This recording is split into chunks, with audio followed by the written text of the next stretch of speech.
わさびアニメ、すごいですね。And ladies and gentlemen, we are live, allegedly coming to you via the tubes of the internet on Twitch. Welcome to Convention Nerds episode 9. Is this 9? I thought it was 10. Is this 10? Is this 10? I don't know. I need to know when I need to buy the green screen. So okay. I got my new boom mic. So I might need green screen. I think you're right. This might be 10. So the 10th episode, congratulations us, of Convention Nerds. We didn't think we'd make it past 5, but here we are. My name is Tom Kroom, and in 2001, I started an anime club called Wasabi Anime in order to impress a girl. It did work out. We're married now. And over the past 20 years, Wasabi Anime has become a brand that's seen at pop culture events all across North America for providing Asian pop culture entertainment. During the time of launch, we were working locally in Orlando, Florida with Orlando-based shows.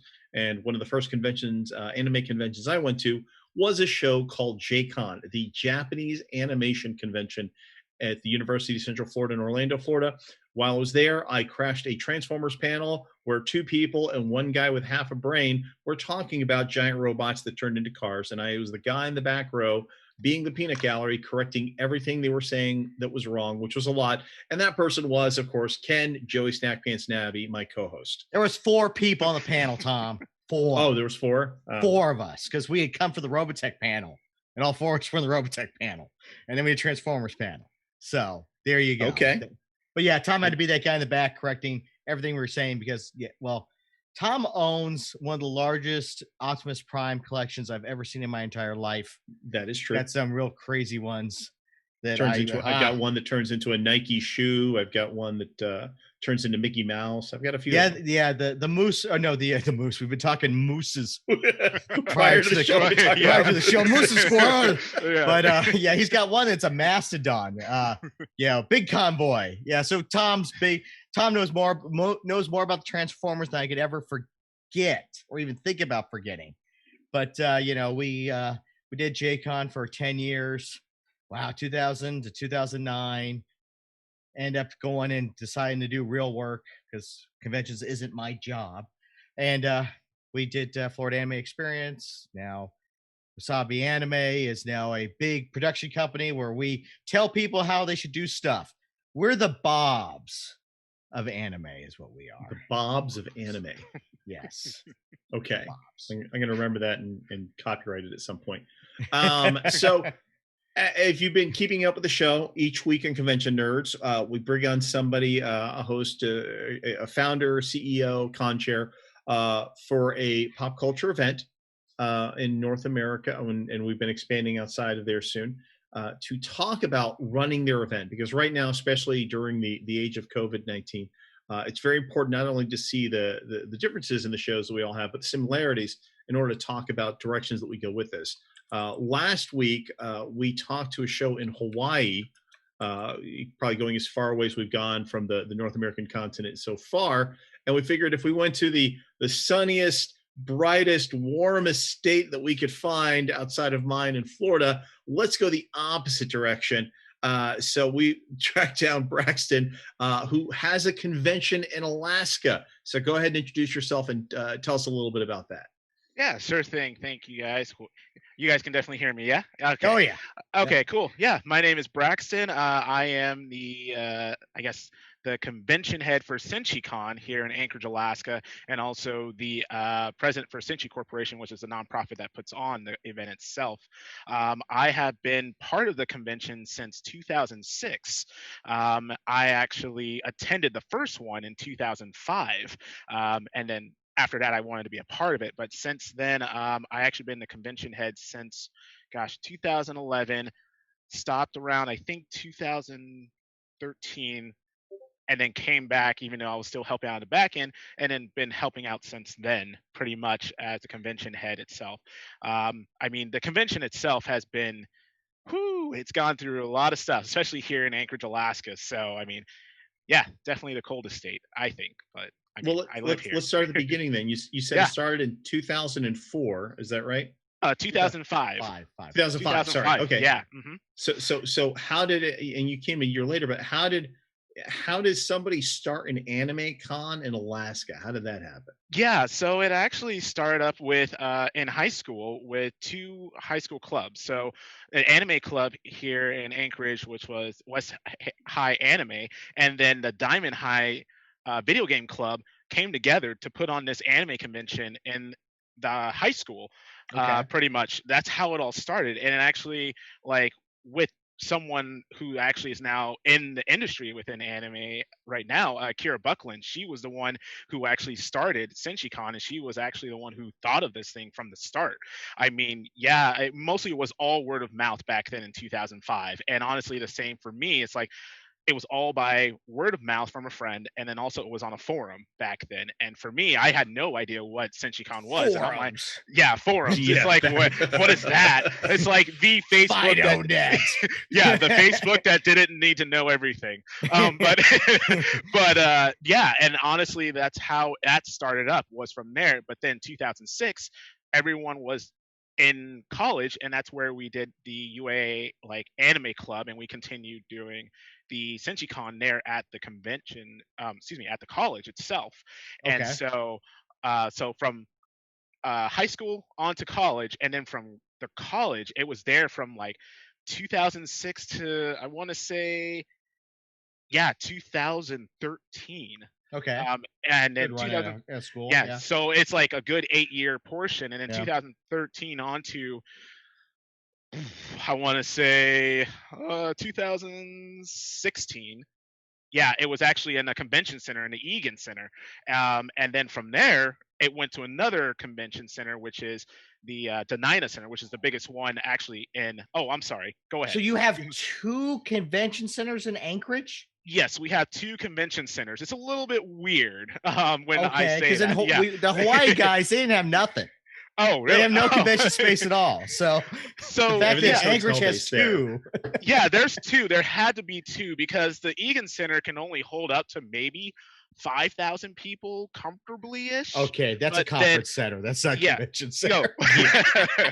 Okay, to us it's what they consider Yeah, it's all under one branch. But then when they built the Denina Center, that can hold, I think, about 15. I could be very wrong. 15,000. 15? Yeah. Maybe okay. 15. I'm not exactly sure. I've never seen it. Well, actually, I have seen it be used to its capacity. I mean, granted, Senshi Con and others, but Right. Okay. I'm just saying that I think that was pretty much about it, because with both convention centers, we have this other event here in Alaska, which is the Alaska Native Federation event that happens, where all the native tribes just come on down, Okay. and they use up all the stuff. Okay, no that matter makes what. sense. Yeah, Because I'm like, you don't hear a lot of corporate events. Hey, we've booked Anchorage. well, yeah, no. Do you and want that's, snow? We've got snow. we got. No. You want snow in July? We got that. Here you yeah, go. yeah. Amazingly enough, it does snow sometimes in May. Yeah, So that doesn't surprise randomly, me. but anywho, Oh no, you guys, the farthest north I've been, and I've told the story before, but it never stops being funny to me, is I do shows in Canada, up in Alberta, and the first time I had to do a show in Edmonton, I live in South Florida near the beach. I literally got up that day and went and walked along the beach that morning, got home, got myself together, got in the car, got to the airport, got on a plane, flew all the way across the continent, and got to Edmonton in the evening, got picked up by a car, taken to my hotel. Now, went to bed exhausted at that point, so I wasn't paying attention to much around me. But as I was sleeping, I woke up the next morning, and as many of us do when we first wake up, you grab your cell phone and look, and on my calendar, it said that it was the last day of summer. And I'm like, oh, that's an interesting time to be here in Canada, I guess. And while I was sleeping on the last day of summer, I opened my window. It snowed 4 or 5 inches that night. So my mind is completely blown on the fact that, we're used to a certain challenges of where we live. But each state has its own difference. Now, before we go too deep into that rabbit hole, though, I want to point out that, Ken and I have talked about, talked to so many shows at this point, and how so many of them have started differently, and J-Con itself actually started on a college campus. Right. But I want to say you're the first convention we talked to so far that started as a high school convention and made it this far. Did Anime Express start at Embry-Riddle, or did it start the? No, I think that was first? always Embry-Riddle. I think Okay. that was the college-based one too. Yeah. So that's very unusual for, hey, here's my high school anime con. Yep. That's become something else. So and just a segue into what we were just kind of pseudo making fun about, but talking about is in Florida, when we talk about running events and we look at time of year and situations like that, we have different challenges we have to look at. So, for example, one of the shows I work with right now, MegaCon Orlando, Florida, slowly started creeping its way back towards summer, all the way to Memorial Day weekend. Prior to that, it was actually February, March, and part of the reason we're starting to see that show move further back earlier in the year again is if you try to wear your nice heavy cosplay in the end of May, even though you're going into an air-conditioned building with 100,000 other people, you are sweating the entire time. And then there's the other end of the year for us, which is there's a window of time, which is hurricane season. And if you are running an event during hurricane season, there are very real problems you have to plan for, especially at the coastal region. So those are Florida-based problems. Tell us about, what are the challenges like that you deal with in Alaska when you have to plan a pop culture event? So yeah, at least when we were in college at the time, from the 2006 2013 timeframe, we had pretty much did all of our conferences during like the spring break time frame when we were like, okay, we're done with school, we get a week or two, whatever kind of thing. That was like the okay thing. But at the same time, snow was still happening. Right. So it didn't even matter. So for us Alaskans, if there's an event, we're going to stand outside even with our cosplays to be there. And people who live in Alaska, pretty much if they're in their full-blown costume, whatever kind of thing of cosplay, that became the norm. And then of course the parents and other people were just like, why are you doing this? But this is when the lines started getting longer and longer. So when we actually went to the convention centers, I started thinking like, okay guys, we don't need people standing outside in the winter, even though we are Alaskans, or we like the cold. Actually, mostly everyone's just like, no, I don't like the cold, I'd rather be comfortable and all this stuff. So we actually had to move our conventions towards more in the September timeframe, because first off, when it's summertime for us, no one in Alaska stays in Alaska during summertime because we rather go to other places. We don't even want to be here, even though we have the 3 months or so within that time frame of sunlight and all that stuff. No one here locally stays in Alaska. They all go out to other places because unfortunately there's not that much entertainment here, unfortunately, within the demographic for our stuff. So interesting. Yeah, and that's kind of the thing. We have to, like, everyone that goes to our show, they all go to the summer cons no matter what. So then we're like, we don't want to compete with that. We don't want to compete with also the tourism. And so the thing is, our tourism is a huge thing. But the thing is, our tourism, likely it's those who are 40 and up. So really that's not too much our demographic. Oh, good point. So well, you look at the now Braxton. Yeah. I mean, look at who the audience is you're with. I know. 40 and up crowd. I mean, yes, but with the population that we have here in Anchorage, it is not that, like, we're not even close to the millions, not even close. And it's like a tight niche gap to where you have to find that sweet spot, especially for us. I'll just move on to more of this, but September works for us because of the fact that it's the first month where everyone's back from vacation, back from getting into school and work, figuring out their schedule. So they have that month to where it's like we have everyone in state, our local people here, to at least make the show happen. And then after that, that's great. And unfortunately, I'll just get into this portion, but for those who actually come to our state from, I will say this, the lower 48, we call everyone knows the lower 48. The lower 48. Yeah, we and Florida is as low as it gets. So we and most people that come from the other states in the lower 48 generally don't until they see that price of the ticket, how much it costs just to come to Alaska. They're like, well, this better be the best dang show ever because you're pumping out probably $800 actually more than $800 just to get up here for round trip ticket. Wow. It That is doesn't not- surprise me. Yeah, I mean, Yeah. Well, So some are you numbers real flying quick into while you're Anchorage? talking. Oh, go ahead. what was that? You flying into Anchorage? I mean, you guys, that's for the major airport. Yeah, flying into Okay. Anchorage. And I was looking up when you're talking. Population of Anchorage is 300,000 people. So you're Yeah. trying to find anime Oh, fans geez. in that Oh. teen to 20 demographic, and Mhm. that small of a population base has got to be something of a challenge. It Yeah, is a huge challenge. Actually, one of the Now- things I talk about all the times about conventions and attendance and space, I used to always grill Tom about the bullet when we talk about different conventions. And the bullet is, how many people can you get if you draw a 50-mile radius and you make that circle? How many people you got? Because Florida, you start doing that, a lot of that's in the water. And we're talking to Hawaii, a lot of that's in the water. I mean, yes, it's over land, but okay, it's Anchorage. Right. I'm not thinking that there's really the burbs in Anchorage. But I might have some stereotypes of what northern exposure is my theory of Alaska. So Yeah, no, I mean, for a lot of people, they rather just drive up to us because I mean, all the different cities you can just drive from wherever. Like honestly, like Fairbanks, we have a good portion of people who live up northern within Alaska in the interior that come on down to us. And How even far is those, that drive? I want to State, say Tom. it's like maybe 8-9 hour. Oh man, my it's like going to God. Miami. Yeah. Oh, That's just going to that next city. I mean, honestly, the closest city to us would be Eagle River, and that's like maybe less than 20 minutes, depending how fast you're going, if it's in the wintertime or not, because you got to gauge everything on the roads, and yeah. See, So, yeah. we used to complain about people always thinking that everything was next to each other in Florida. Miami's 8 hours from Orlando, and Jacksonville's 4 hours. It's like, man, 8 hours to Fairbanks. that's me to Atlanta.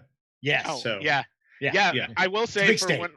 when I hear about other people going to different conventions down there, I'm just like, oh, that's nice. You can just drive there. That's really cool. Cool, great. We can't.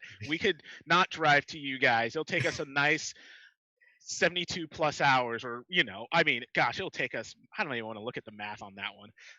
Oh, geez. Well, let's go back to the numbers here for a second. So we've Right, yeah. established that Anchorage has about 300,000.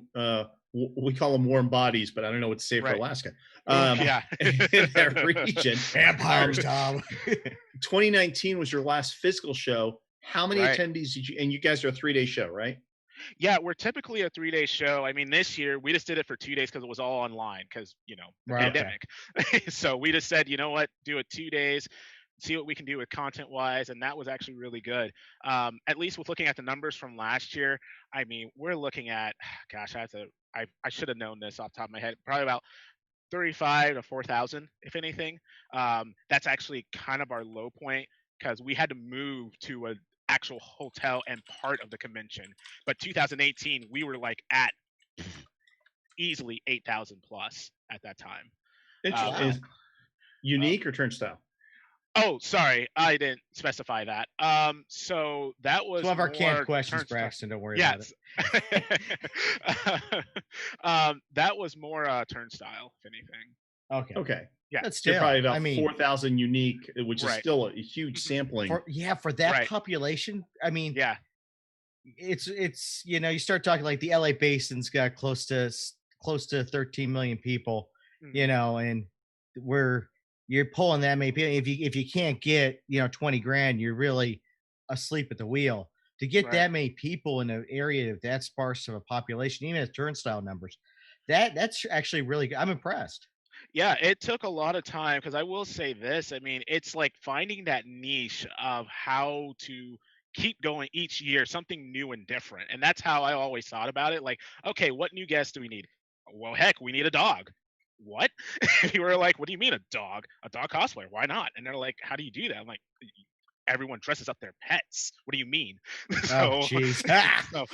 So that's how I think of certain things because it just hasn't been done yet here. And it's like, okay, you can have someone who's been in this show, that show, but it's like you have to unfortunately for us, it's like you can only get your B or A list, and it's really hard to get the A list, of course. But of course, when it comes to getting into guests, it's like talking to them saying, "Hey, do you want to come to Alaska?" And most of them are like, "What? Alaska? I actually been to every state, but I forgot about that's a Yeah. state." Or either we sometimes even get emails from people who are just like, "I really want to go there because someone else said that they've been there from a past show." And it just kind of goes like wildfire sometimes. And it's really nice. And especially the fact of how we get the guests to look at some of the nature and Right. other things that we have here. Well, Well, and we've well, had Brett, conversations in the past too, like Florida, for example. We can get people to come to do our shows in Orlando Mhm. because we can leverage it with, hey, while you're here, do you want to go to a theme park and see the attractions? And we talked to another show in Texas, and Texas, right by NASA. So, and Hawaii is Hawaii. So you guys Right. kind of Yeah. fall into that to a bit too. Of, there are a number of, hey, here's your standard cookie cutter city, your standard cookie cutter convention, and it's Right. not a bad thing. It's population based, but to draw people to travel, you guys really are kind of a unique location comparatively speaking. I Yeah. mean, We don't, we, oh, go ahead. yeah, Can well, you? it's one of the things you talk about people wanting to go to Alaska. I mean, Brett Weaver went to Alaska, one of the Alaska shows, just Mhm. specifically because he wanted to go to Alaska. And he was Yeah. searching out an Alaska show to go to, Right. which I thought was just okay. That's He, the kind of thing you want to do. yeah, and unfortunately, I mean, this is how, at least as I've been growing up here, like for those just getting even the young folks to actually come to our convention, our demographic, it's like, well, what is there to do in Alaska? Because honestly, like concerts, we barely have any because most of the concerts are already being booked in different states. The only time to do concerts is in the summertime. But Did if we even get Pitbull do Alaska? yes, he did. But he was in Kenai or somewhere else. So it wasn't even in the, yeah, I mean, yeah, don't get me wrong. It's just far in between of getting an actual person who's like, is on the hot list of the Billboard charts or whatever. Yeah, yeah. Because there's been a lot of shows. It's like, oh, this rapper, this country star, whatever, they're going to come. But then it's like, oh, they're not coming. And that's been Oh. kind of the bad thing that's been Really? happening. Oh yeah, Yeah. they don't come, or something happened on the back end of that entertainment. So people are just like, well, I'm never gonna go to these shows because we never get big A-list people. And only like the state fair, which is something that's in Wasilla, they usually bring up all these great I'm going to guests. bring up an Yeah, Atlas. You're sorry. killing me. Yeah, no, I'm sorry. I'm sorry. I'm talking about all these different places. Sorry. I got no reference at all. I Yeah, know. I'm doing the same thing. I'm like, he's naming cities. I have no idea. Wasilla is pretty much like an hour or less north from Anchorage. So, and I mean, they're a smaller population, but the thing is, when they do their state fairs, they generate like tens, 20s, thousands of people because it's like everyone from Alaska goes there.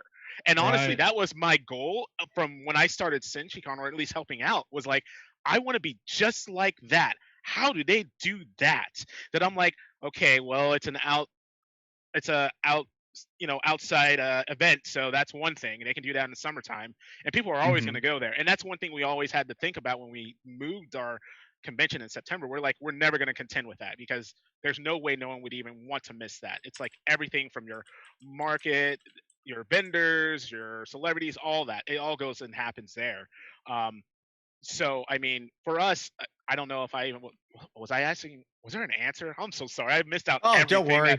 worry. I know Tom had a question, and I'm like, wait a minute.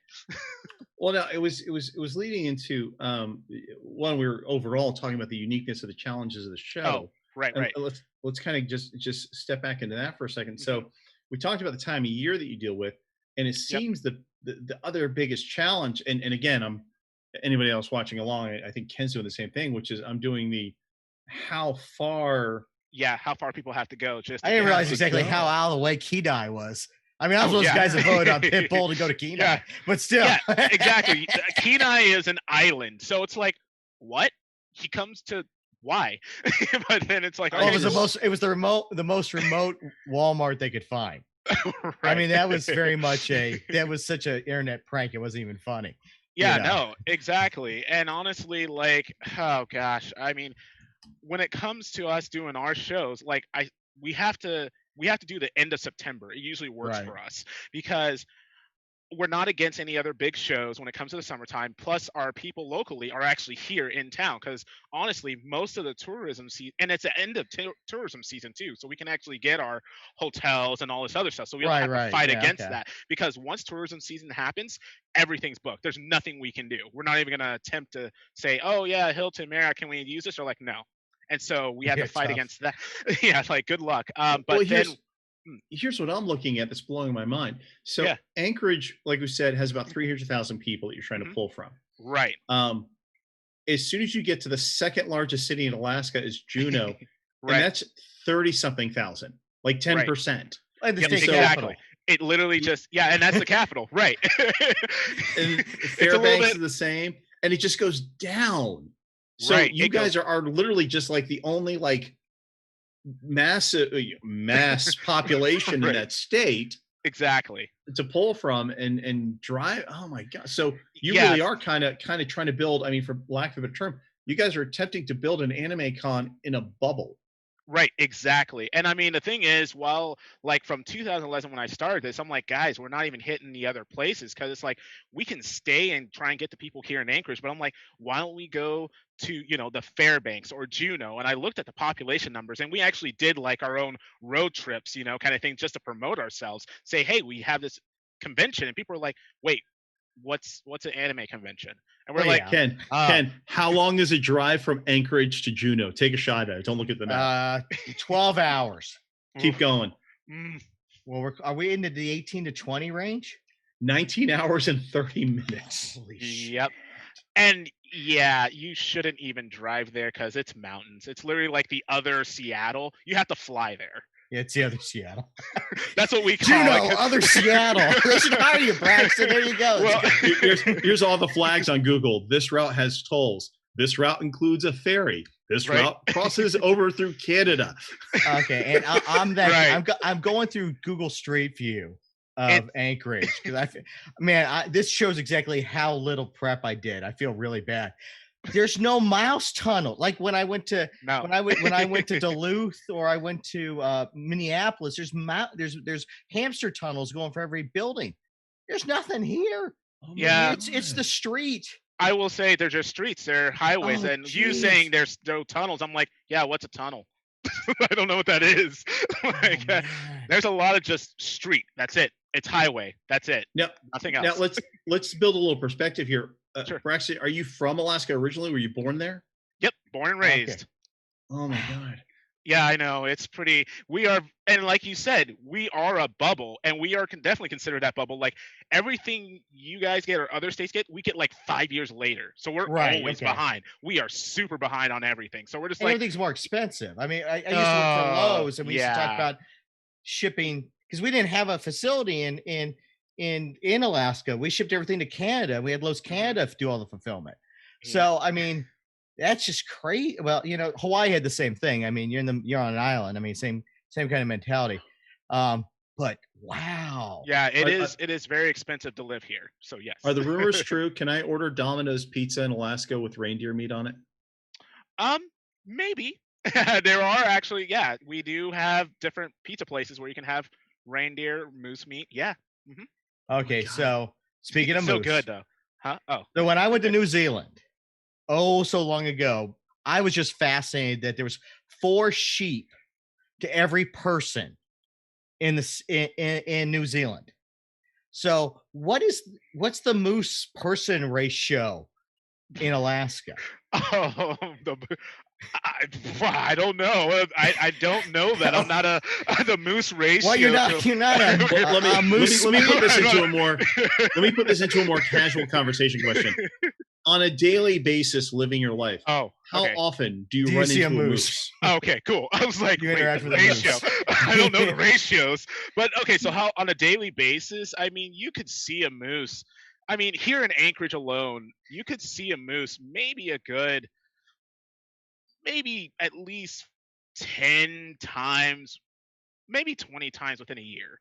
I mean, that's not, and I'm saying a year. Now, the thing is, it all depends on the season because once it's, winter season, it jumps up dramatically. So, like right now, our season is winter for us, Mhm. even Right. though that started like, I want to say like the mid of October. I've already seen about 6 moose already. So I mean, Okay. so Now, it can, like I said, I know it's a little bit weird because it all just depends. Like, are you one of those people who stays at home or you don't? Because a lot of people sometimes in Alaska are like, no, I don't like skiing. No, I'm gonna stay home. I don't care about that. which is normal. I live right off of a beach, Right. and I know people in this town. They just it's right there. Nobody wants to go to the beach. I have a cousin who lived in a beach town for most of his life, and the only time he went to the beach is when my family had visited him, and it was right down the road from him. So you could be right next to stuff, and it has no bearing on what you care about. Now, prior to the show, we were having small talk leading up to stuff, and we were talking about unusual things that happened at our own conventions, and you hinted at that there's something that has happened at Senshi Con in the past that involves a moose. So now would be the time to tell a story, because our producer Danielle is listening with bated breath to hear what happened. Okay, so I forget which year it was. It was during the time we were in the college at U.A.A. So we had. I'll just tell how it is from my perspective of how this went through. So pretty much, I get something on the radio from security saying, "Hey Braxton, do you know where Robert Axelrod is?" Oh, you had Robert Axelrod? Yeah, Axelrod. Yeah, we had him. Oh, okay. Yeah, he's amazing. He's so great guy. I love him to death. Really, I love him so much. But I will. So I got that on the radio saying, no, he should be on his break. They're like, oh, okay, because someone's been wondering he's not at his table. And I was like, okay. The next thing happens where it's like, oh, I found Robert. He's actually outside taking a smoke break. I'm like, okay, Yeah, cool. yeah, he smoked like Braxton. There's a moose about 10 feet away from Robert. What should we do? I'm like, so for everybody listening who doesn't know, we'll fill in one of the gaps of details here. Yeah. Late Mr. Axelrod, later in his life, had a number of physical challenges due to a car accident and other issues in his life. Yeah. So he was kind of bent over, not physically nimble in any stretch of the imagination. So we're talking an elderly man, not in the best physical shape. Obviously ADA assistance in a number of ways, is outside smoking a cigarette in Alaska, and somebody on the radio says there's a moose. So yep. So I hear this like, so Braxton, what should I do? There's a moose that's 10 feet away from him. And I'm just like, well, now as we learned with Danielle, Braxton, a lot of people don't grasp the concept of the true height of a moose. Okay. They know Bullwinkle moose, and that's about it. Yeah. All right. So the average moose height, and this was actually when I saw it, this moose was pretty much about 6.5 feet tall, but that's how tall it is. But it had an actual rack. Oh, so geez. It had a wide span that's probably about another 6 feet, possibly. And so it's a male moose here. So the thing is, once I hear this, I'm like, what do you mean? What do we do if Robert is outside? You should go get him. But then he's like, but I'm a little scared of moose. Like, I get that. And I'm like, all right, fine. And so I'm like upstairs, and I'm like, oh God, oh God, oh God. I'm running downstairs going, oh God, oh God, oh God. I don't want to be that convention. So I'm running. What convention that killed Axelrod with a moose? And so I killed our guest with a moose. Right, exactly. So I'm looking, and I still see him. He's taking a smoke break, and I see the moose just creeping, and I'm just like, open the door, and I'm just like, Robert, and he's like, huh? And I was like, Robert, how about we just come inside, buddy? And when he's turning, looking at me, he's like, and I'm just like running to him, and I grab him, and the moose is already trying to get us, and I go into the room, and I'm just like, I literally picked him up and ran into the room. So I was just, and then when I run into the room, all the guests are all like, huh, are you white? Are you guys okay? And I'm like, what do you? There's a moose encounter the third time. And they're like, why are you carrying Robert? I'm like, oh, it's just a cosplay skit, We're very close. Yeah, we're and the thing is, I'm like, how did no one see this? Why? And I'm just like, and then after that, Robert's just like, thank you. That he's like, thank you so much. That was crazy. I'm like, yeah, that was crazy. Crazy. Like, Only in Alaska. So yeah, I did not want to be that con. It's like you get the reports about some Oh, guests getting geez. trampled by a moose. So Well, and I think that's what a lot of people don't realize is Hilarious. they are aggressive. Like I said, yes. I ran into him in the Grand Canyon, and we were there staying right there is cold snow. They're walking just through the parking lot. I literally, it sounds like a Disney, but I opened my window in the morning and there's one outside my window eating. And in the evening, we're walking around and somebody had to stop us and go, sir, can we ask you to walk around the inside? We're like, why? I'm like, well, there's a moose right there and she seems to be in a bad mood. You don't want to walk that way. And, I'm an asshole. I'm like, oh, whatever, it's a moose. And I started walking towards it and walking around. And I heard the and a stomp for a second. I'm like, and I'm going inside. Because they're aggressive and they are huge. They They're are not tiny animals. Nope. So that's congratulations. That's the weirdest convention story I've ever heard. That's up there. That's up there on convention stories. Okay, so we've talked about you guys are in a bubble. You have a small isolated demographic. We've talked about surviving the moose apocalypse. Let's talk about your show. Theming wise, you guys, because of guys where you are there elements of your entertainment, your theme, your operation that are geared towards being in Alaska that you would say are comparatively different to other shows? Yeah, I mean, that's probably the only thing. I mean, most of our theme is anime, video games, and then just pop culture here and there. And we actually put a little pop culture in there with some of our other guests that we get. But mostly it's definitely like, oh, we're an Alaskan, convention. And I mean, that does pull people in sometimes. I mean, I will say it's like more or less like 7% who aren't from Alaska. So, I mean, it's not much, but it's like, again, like I said before, it's like, yeah, that cost of just getting to us from the States or even the other countries. Like we do get some people from other countries up here that come to our shows, and we're like just Russia. Well, I should have saw that one coming. Oh my god! Don't you look out the window and see Russia? Come on. I mean, technically, those who live, I'm going to say another city in Bethel, you can. And you can actually, like, over the horizon, you can. It is true. Not in Anchorage, though. But anyway, moving on. Just to indulge you on that. But moving on, though, that's our main themes mostly. It's just the anime, video games, and a little hint of pop culture, because it is hard with that little demographic. Like, how do we get that many people? But at the same time, it's like it's all that grind of social media, talking, and then just going to all the cities around Alaska, because honestly, that's what was my main goal. I'm like, we cannot just have one city know us. Everybody else has to know us within this state.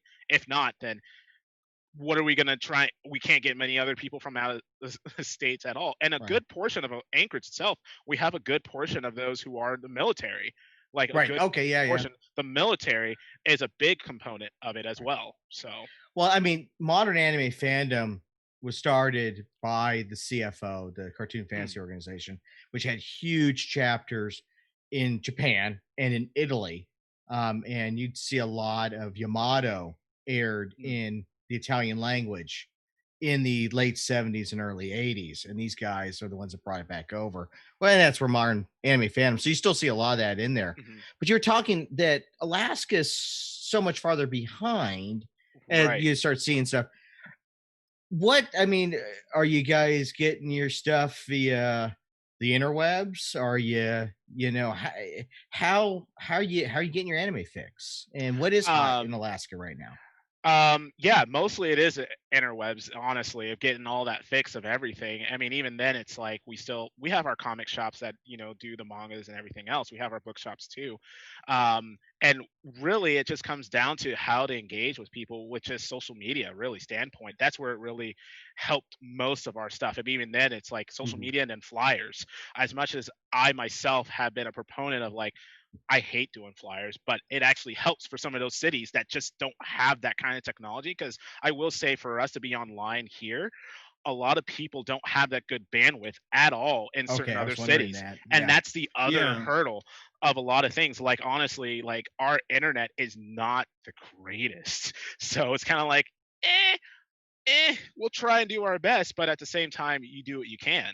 So Well, talking about two things that you brought up here. One, I've been corrected, by the way. My wife is texting me that I did not deal with moose. I dealt with elk. So Yeah, I was like moose okay. of the Grand Canyon. But I was going to correct you on that one. Tom. no, Well, it's okay. Shannon was nice enough to text me because she's listening. The other thing is, you said about 7% come from outside your state. So that's actually still an interesting number. That's like 300 people are traveling to your con. And that's actually a pretty good number considering how distant you are. Right. Out of 7%, I mean, is there a single location that sticks out the most? Like, do you get a lot of people from Cali, or is it all Russia? Oh, not Russia. No. So I will say, at least with Comrade Anime Convention. Well, I will say in 2017 when we were first at the Denina Center, which is the biggest convention center for us. Right. We actually had a couple, or actually, excuse me, it was a grandmother actually, I guess, that came up from Germany, wanted to see these specific cosplayers just to see them, and this was after the show, and I saw it. I'm like, wait, you're from Germany? You came all the way up to? I mean, that's awesome. That's great. That's really cool. And then that was like that one case, but most of it is like the other vendors from like, from Cali mostly, some from Washington, mostly the Northwest. Most of them that come up are from the Northwest. I mean, lately there has been a lot of other artists who've been seeing the traction of us from like Virginia and Connecticut and so forth. Like it's spreading, but it's like one of those like, wow, how did you hear about us? We're grateful. We're great. I mean, honestly, I'm just like, yeah, please come up to Alaska. But then they always go, yeah, how do you drop that fee of your airfare? I'm like, I can't do that. Like you can control that. Exactly. But yeah, mostly within the Northwest is a good portion of those that come up. Let's go back to the topic of programming here for a second. Are there Yeah. any events that are you feel unique to Senshi Con that are different from other events, or what is your most popular? What would you say are your most popular events at Senshi Con? Our most popular events is definitely our cosplay contest, but also like we did something different. We do the cosplay. What is it called? Oh, cosplay chess. But 2019, we did something completely different where we just knew that we weren't going to have a lot of people participating. We called it cosplay duel, where literally, if you think of how Yu-Gi-Oh and all them, where you don't have, you pretty much, if you're playing cards from Magic the Gathering or Yu-Gi-Oh or Pokemon, all that stuff, where you have the same amount of people, or excuse me, you have less amount of people from the cosplay chess, and then they just duel it out, and it's all improv the whole time, and that was a huge show. We weren't thinking that was gonna hit very well because people were like, well, why aren't you doing cosplay chess? And we're like, well, we didn't have the attendance that we wanted to participate on this, so we're gonna change it up to make it more into a different style of anime, and people liked it like that, and that was actually a huge hit. We actually had some things where our guests actually do more video game tournaments with our guests too, which is kind of nice because it's like, you know what? Just because we have the gamers, let's not forget about the gamers. Let's actually get the guests along with them so that they feel just as appreciated instead of like, oh, it's all just for anime. Oh, it's just for the, that sort of thing for cosplayers. We want the guests to look at every little entity we can be a part of, and those who are attending to be a part of all the different stuff. Because yeah, some gamers are just like, I'd rather just be in a gaming room. I don't care about all the other stuff. And we understand that. But we're like, you know what? Let's engage them with other things, and they'll be like, oh man, I didn't know that this person played Super Smash Brothers. Let me go check out their panel later. So it's just trying to mesh it all together somehow with the guests too, which is really nice. So I'm looking over the 3D floor plan of the convention center. Oh, man, that's a nice setup. That's nice, and you got a lot of square footage that's confined into one area. It reminds me a lot of how Anaheim is set up. Is that the Denina you're looking at? Yeah, the Denina. Yeah. Denina has a nice setup to where I honestly, we were only there for 2 years so far. I want to get back there again for sure because it's like you can do what needs to be done. Unfortunately, unfortunately, there are a lot of things where I look at the architect, how it was built. I'm like, you should have done this. But Well, again, it's very it is nouveau. right.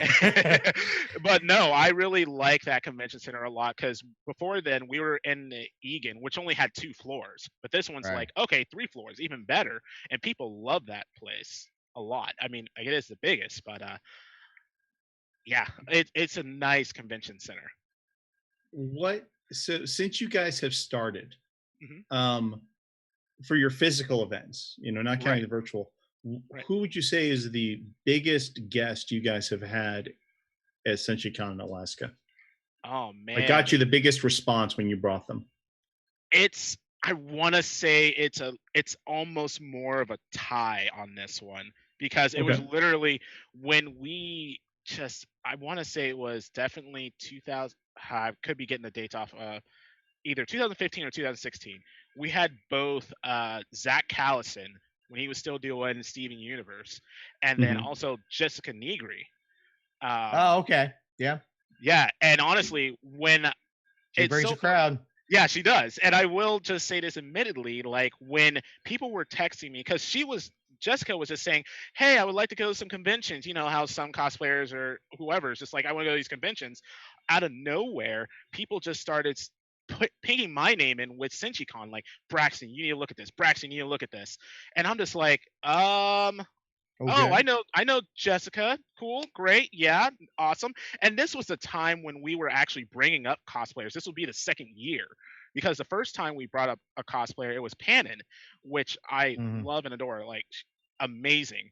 And then the next year, I'm like, okay, how are we supposed to get another cosplayer? And it was really it wasn't more of a toss up, but Jessica actually emailed me and said, hey, I would like to come up to SenshiCon. And then I had to be like, oh boy, this is huge. This isn't one of those, oh, sure, just some other cosplayers. Like she was making her platform as it was. And then at Yeah. the same time, for me personally, I'm like, all She's a right, brand. yeah, yeah, exactly. She brings like the attendance. And I'm just like, let me go talk to my wife before this. I didn't say that, but in person, I'm like, hold on. I need to talk to my wife first and foremost. And then I talked to her and she's like, yeah, sure. If it brings in the people, sure. And I'm like, oh, well, that's okay. Because I was just like, I typically try not to at least meet the guests. I do occasionally. But the thing is, when that all happened, when we had Jessica, I will say with Jessica, Zach, and we had J. Michael Tatum there too. This was at the Egan Center, and this is where the first time in forever for us where we thought we had a good time frame for our guest signings. Oh, geez. No, Yeah. it literally we were not prepared how to even do autograph signings until that happened because we were just like, oh yeah, one single line for everyone. That's how we used to do it. Oh, And then geez. yeah, so if you can think of how you have those three, one single line, it took about 3 hours or so just to get through all of that, and it definitely killed some of our shows. And we're just like, oh my I god, mean, what's going on? though, Braxton, I mean, we ran conventions for 10 years, and it was our, when we were, or I did JCon for 10 years. It wasn't until the second FAE where I had to sit down with a stopwatch with Tom going and doing the industrial engineer going, current cycle, because we're both, I did 13 years at Disney. Tom did, close to over 10 at Universal. About 10 at Universal, yeah. So we know cycle times. I'm like, Tom, I've counted the number of people. I've got cycle time. We're already going to run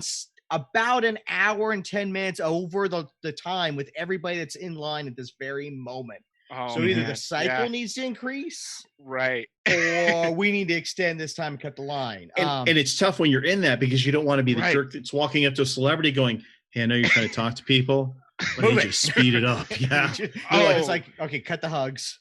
Oh, yeah. Yeah, we were supposed to do some improv show at the time with one of the staff, and they were just like, Braxton, what are you doing? What's going on? What are we supposed to do? And I'm just like, I don't know, because the line was out the door of the convention, and we're just like, I was just more like surprised and happy, but at the same time, I'm like, okay, I know people are kind of upset, but at the same time, all the attendance was literally for that, and I'm like, oh yeah. So I'm like, I can't do nothing about this. So anywho, yeah, that was where we learned a lot and cried a lot internally. So that's what gave us the biggest pull because we were just like, oh, we reached this number because of these people. how? But yeah, but it's also, everybody has their lessons. We had a question in the chat. Do you Oh, yeah. guys think the pandemic would be an opportunity to virtually promote your conventions, or is there more to it just that? So it's a good question. I mean, and you're a great example here of, you're kind of in an isolated area. Right. Has the pandemic, and you've already brought up the social media thing, has the pandemic kind of created a window for you of pushing your brand further beyond your state, you think, or has it just been neutral? At this moment, we have talked about doing like podcasts and other things during this pandemic because honestly, to get ourselves out there, I have told my team, like, guys, we need to keep doing things more virtually or online so that people understand us, so that they understand, like, oh, this convention actually does happen in Alaska. So yes, that's something we have been planning, and actually we're going to be doing something called like cosplay myths, I think, with us, and then some other things like video gaming on, just for the community get engaged with us, just to be like, hey, yeah, here's this convention, this is what we do, and probably play some videos from there from the past too. But definitely that is something that we're definitely planning on doing, and actually making that a regular thing, especially the fact, like, you know what, maybe we should actually record this and show this to people, like, yeah, Alaska does stuff. you know I know.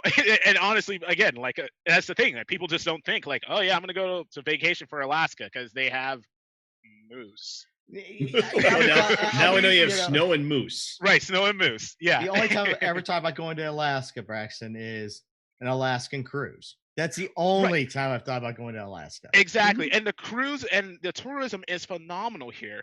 And unfortunately, like I said before, it is the older demographic that comes up here at all, because it's not like we're going to have, I don't know, we're not going to have Travis Scott up here every month, or some other random, YouTuber just saying, hey, I'm going to be in Alaska, guys, let's go hang out. When it's like, we don't have that young demographic, like, attraction at all here in this state. Unfortunately, there's not much, which is why most people leave, unfortunately. Well, yeah, and so what drives, I mean, over Alaska, and we talked before the call, you've got the pipeline stipend, there's certain things that are interesting about Alaska in itself. Yeah. You got some interesting laws that drive to a more frontier approach. So, I mean, what drives people to Alaska? I mean, is it big oil? Is that what drives people to Alaska? Or is there other industries that we're just missing out on at this point? I mean, honestly, if I pinpoint what it was before the pandemic, it was probably like more job security, if anything else. No, that's a good point. I mean, yeah, because who wants to come up during the wintertime and work on a pipeline or on that stuff, when it's super cold? Yeah, I've watched Ice Road Truckers. I know. Oh yeah, and yeah, I mean, honestly, to drive people over here, it's really the nature that we have more that offsets a lot of people from other states. I mean, because honestly, you can still see glaciers. You can still see it. It's getting smaller, unfortunately, but we have the glaciers. We have the nature. We have things that are so preserved that the government's like, no, you are not touching this, because this is what drives people to actually see the mountains and other things. Like the hikes are amazing. Like we have awesome things that can happen when it comes to the nature portion. Because honestly, with our guests, we show people like, oh yeah, let's go on to this glacier, or even look at the northern lights in certain areas. Like the northern lights are stupid beautiful, and I'm just going to say that outright. It is stupid beautiful. Something that you just don't see. If you look at, like, a great idea that we talked about, we're talking to the Hawaiian convention, Hawaii Con, was that they would actually find a way to leverage it financially for what they have. So for example, like, bring a guest up and go, hey, this guest wants to go see or walk on a glacier. Cool. There's a tour that does that. We're going to partner with that tour, get them to cut us a break by having celeb go see a glacier, and then sell tickets to the fans at the convention as a premium event of limited seating. Go walk the convention with the voice of your favorite, or go walk a glacier with the voice of your favorite anime. And then they would actually make money doing that to help offset the cost of the convention. So, again, we're learning something. That's why we love doing the show, is we're talking to all these different shows with all these different, situations.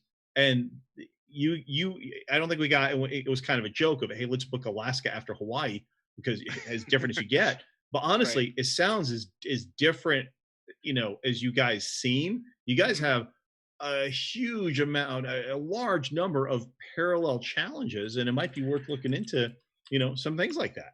Yeah, Just definitely. I know what. Yeah, with you guys when you talked with Hawaii Con about that, I was like, yeah, that makes a lot of sense. Like, why not just use some of those things? And actually, that was something I've been trying to think and do. Is like, okay, how can we have, let's say, a train with the guests would be really cool to look at the Oh yeah. nature and all that stuff. And the thing is, it never really flourished because they're like, well, it costs this much and all that. And I'm like, well, hey, it would help us all together on this. So it's something I definitely want to definitely pursue because that's one thing at least a lot of the young folk, our demographic, they're like, I don't want to go see nature. I've seen a moose plenty of times outside my window, blah, blah, blah. I'm not going to do that. That's stuff that my parents do. That's stuff that my grandparents do. I don't care. But then it's like, well, guess what? If we had a guest, you would go. yeah, it's like So, we'll go. Why go to Disney for the 100th time in Orlando? right. But you're going to go to Disney with your favorite voice actor. That's a whole separate adventure. Yeah, exactly. No, when I heard that, I was like, oh, that's genius. So, Yeah. yeah, but definitely something we can definitely look into. But right now, of course, all the stuff. Yeah. Yeah. Now, leading into that, are you guys, ready to step back into physical events next year? What's the plan for 2021? Yeah, I've been honestly mulling over that ever since we got done with the virtual event because right now we are trying to plan another virtual con at this point because at the moment our convention centers hasn't been given any headway of what they can and cannot do still, unfortunately. But you guys are And September, right? we are in September, exactly. So the thing is, we have figured out a somewhat plan what we're going to do for September if anything happens, because we will have to go smaller. Unfortunately, it's not one of those, oh, we're going to go super big just right now, Mhm. because it's like if you have to go and do the social distancing, then that's one thing that we'll have to figure out. I mean, yeah, in September, who knows what it's going to look like, but Right. we are making contingency plans for live and online no matter which way we are going to go. And actually that's what we were doing while the pandemic was happening. We're just like, okay, how do we fix this? How do we fix this? Okay, we're just going live. We're not going to rack our brains anymore. So, Yeah. but since we've done online, now we're like, okay, we know somewhat of what we want to do, and we're going to keep Right. doing online to Well, that keep makes our sense. brand at least relevant to everyone else, to make sure that they know that we're still going to keep going with something that you guys can be a part of. But Yeah. I wish I could give you a definite answer, but really that is my answer. It's like, Oh no, it's so far out. I mean, and Yeah. we're currently having these conversations in the midst of information changing, Mhm. daily again. Within Right. the past week, we've had the potential for 2 possible vaccines, which will still take Right. months to roll out. So nobody can predict at this point. All we can do is hedge our bets. And you kind of Mhm. described what has become kind of the standard now in the industry, which is, hey, I'm going to plan. Here's my physical event I want to plan for, Mhm. and I'm used to my normal physical event. Now, there's version 2. Let me plan for my physical event, but with a lot of social distancing contingencies in place. And now Mhm. let me do version 3, which is I can't do any of that crap. How do I leverage those pieces into online? And I've mentioned on previous shows, one of our contracts we've actually signed for appearing next year actually is built onto you're doing X number of hours of programming, which is how Wasabi Anime gets hired. We bill hourly for Mhm. Mhm. generating and running hours of programming at a show. Then what they requested we put in the contract, and we did, is if we're doing, and I'm using an example number, 10 hours of content, 5 of those hours have to be pivotable to be a online presentation versus an in-person presentation.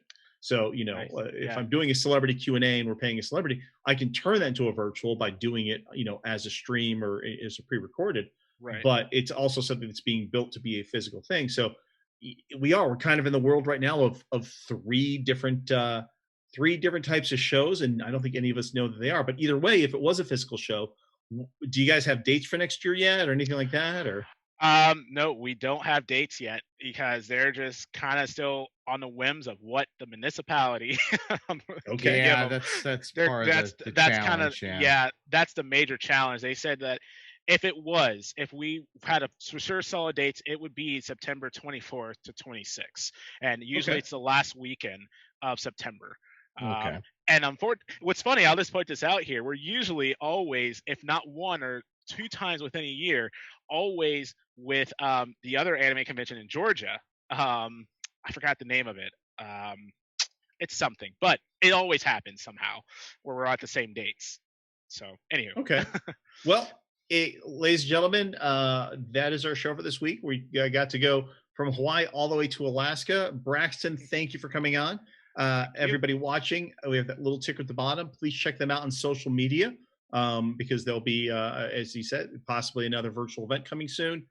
Either way, hopefully we'll pay close attention to that because Lord knows, I think the best panel ever would be the live streamed Senshi Con panel with a moose. And that is our show. I'm expecting the ballad of Robert and the Moose. Robert and the Moose. Yes. But thank you everybody for watching, and we're going to cut to credits, and good night, everybody. Night.